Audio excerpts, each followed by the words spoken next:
small so that you'd feel tall, always looking down on me. You pushed and pulled, tried to break my soul, but I broke your hold on me. Brittni, great speaking with you. How are you holding up, and how are the young ladies doing right now, especially new year, supposed to be a new outlook? I know we're going to be talking about new music, but everything that's been going on in 2020 seems to still be influencing a little bit in 2021. How is everybody doing throughout this tough time? We're doing good. We're making the most of it. We spent the whole last year in the studio full time, basically. So making like a isolation album. So that's taken up most of our time. So we're keeping positive, and we have we're keeping a positive outlook for the future. How was it to record during this pandemic, especially when certain times things were shut down where you couldn't get out or go anywhere? Were you guys doing stuff maybe in studio? Were you doing stuff at home, vice versa, laptops? Like, how was it all working? All of the above. it was we had to get creative, so we all kind of dispersed a little bit. Kyla lives on the island right now. I'm in Vancouver, and then Bobby's in a different city kind of close to Vancouver. So we made it work. We had a lot of plans to travel this year, as I'm sure a lot of artists did. So we had to cancel all that. But luckily our studio is in the house that I live in. My fiance is our producer, so that works really well for efficiency and getting things done and all that. So, yeah. And then all of the musicians have their own recording set up at home. So what they would do is just record their parts from their homes and then send them over to our producer, Anthony Fiddler. Talk about being creative and talk about luck having that kind of a setup. Oh, you couldn't ask for anything better, but what we could have asked for anything better is, of course, new music, especially coming from you folks, which I always know is going to be something cool, something funny. I had a chance to hear this new single, and it's going to be interesting talking about this one. For folks who don't realize, new single, what's the song called, and what is it exactly about, please? Yeah, so the song is called High Heels On. It's basically about standing strong in your power, walking away from anything that's toxic. We had written a song many years ago called Blue Light, and it was basically about like chaotic experiences that we were like happy to be moved on from, but still kind of dealing with the trauma of that.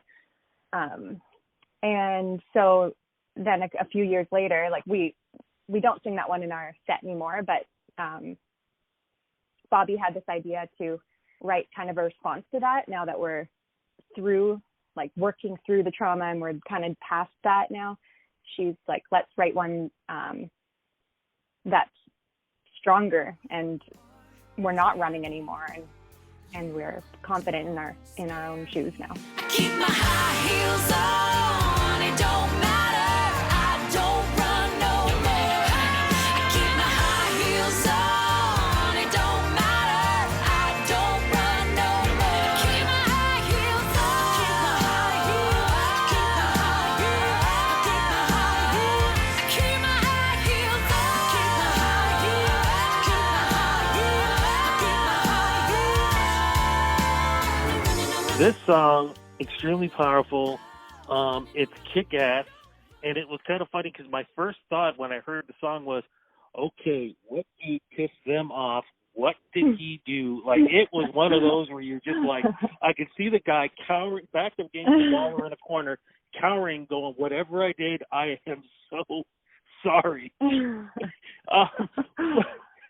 Was that, I can't say that was the reaction you wanted, but that strength really comes out in this song, though. Oh, good. Thank you. The writing process was really emotional. We wrote it with our friend Beth Marie Anderson on Vancouver Island, and yeah, it was more of a conversation and people asking like, well, if you did see him right now, what would you say? And like those kind of questions hit you and you're like, oh, well, like I don't even know, but like I'm a different person now, that kind of feeling, you know? So it was just a lot of working through those emotions. Well, I think it definitely opens up conversation for both sides of the sexes when you hear a song like this. So congratulations on that. Thank you. The other thing that I noticed too, which I think is amazing, at the fact that you talked about all of these things that you guys had to go through recording. Your harmonies are freaking amazing. How did you guys keep or even improve on the harmonies in a COVID-19 pandemic?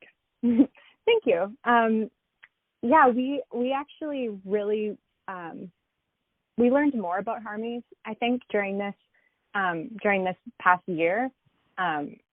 We really made a point of making them different and finding something new that, like, instead of the automatic harmony we would grab, we were like, okay, so how could we like improve that or make that cooler, or like, you know, just played around with a lot of different levels. And when the album comes out, you'll hear that on the whole album. We really experimented with a lot of different sounds.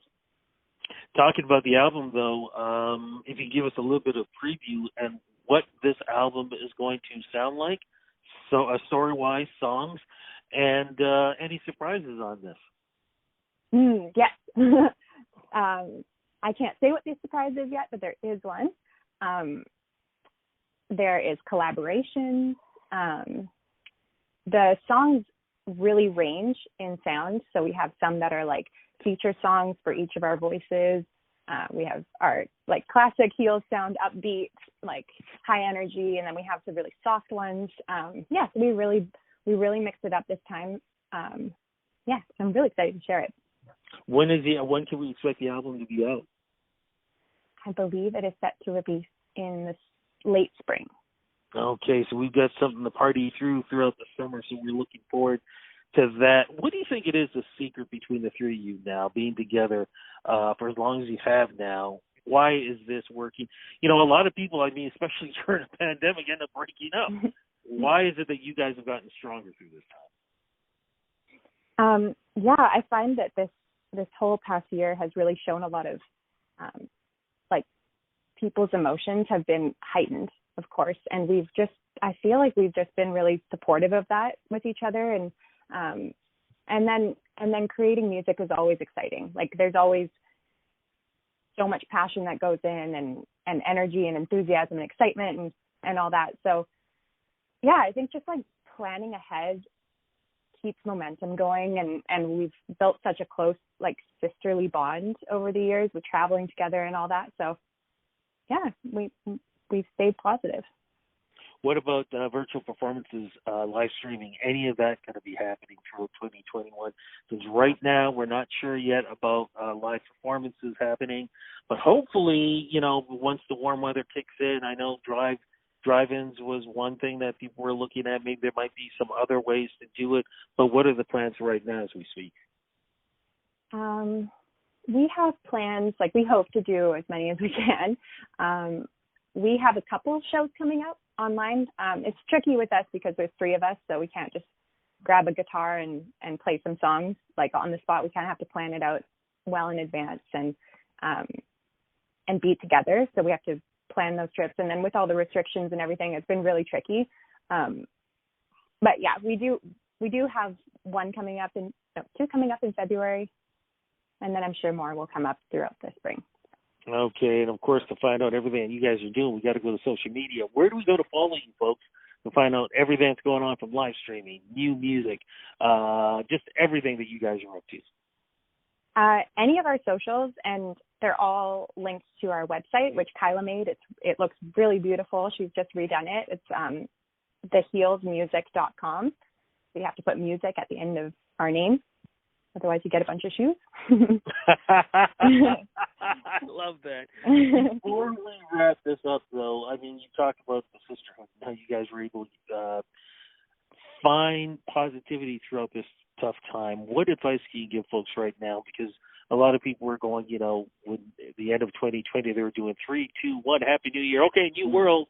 And it wasn't a new world just yet. We still have some other problems that have leaked through from 2020 into 2021. What advice can you give folks that could get us past all this and, you know, just in a lot of ways, not just wait it out, but work towards a better future? I am a true believer that, like, leading with love and it sounds really cheesy or like hippie, but like love is all you need kind of thing. Like love overpowers everything. Like if you make a decision and you're leading with your heart in that decision, it can't steer you wrong. So I think following with that. Sounds good to me. Thank you so much for doing this interview with me. Please say hello to everybody else and be safe and cross fingers. I'm so looking forward to seeing you guys together because, like I said, I always have a great time with you. I love the music, just love everything you guys are doing. And like I said, just looking forward to everything you guys are doing in 2021. Thank you so much. You stay care. safe and be well as well. You too. Be safe. Talk to you. Bye-bye. Bye.